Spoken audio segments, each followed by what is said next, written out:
Chapter 11. And a reed like a rod was given to me, as he said, "Get up and measure the temple sanctuary of God, and the altar, and those worshiping in it.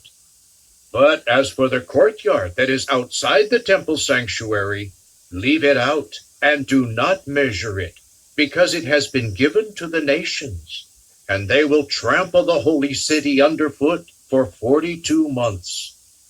I will cause my 2 witnesses to prophesy for 1,260 days, dressed in sackcloth. These are symbolized by the 2 olive trees and the 2 lampstands, and are standing before the Lord of the earth.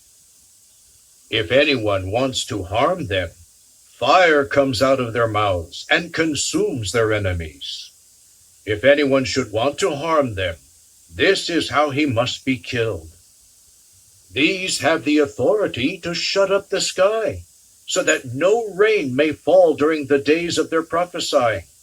And they have authority over the waters to turn them into blood, and to strike the earth with every sort of plague as often as they wish.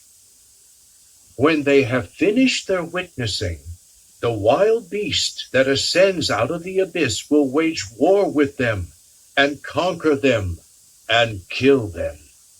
And their corpses will be on the main street of the great city that is in a spiritual sense called Sodom and Egypt, where their Lord was also executed on the stake.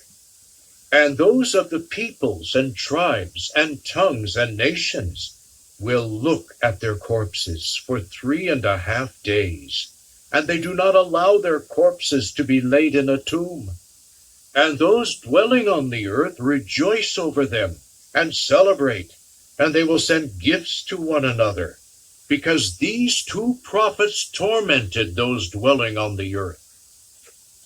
After the 3.5 days, Spirit of life from God entered into them, and they stood on their feet, and great fear fell upon those who saw them. And they heard a loud voice from heaven say to them, "Come up here." And they went up into heaven in the cloud, and their enemies saw them. In that hour there was a great earthquake, and 1/10 of the city fell, and 7,000 persons were killed by the earthquake, and the rest became frightened and gave glory to the God of heaven. The 2nd woe is past. Look, the 3rd woe is coming quickly. The 7th angel blew his trumpet, and there were loud voices in heaven saying, "The kingdom of the world has become the kingdom of our Lord and of his Christ, and he will rule as king forever and ever."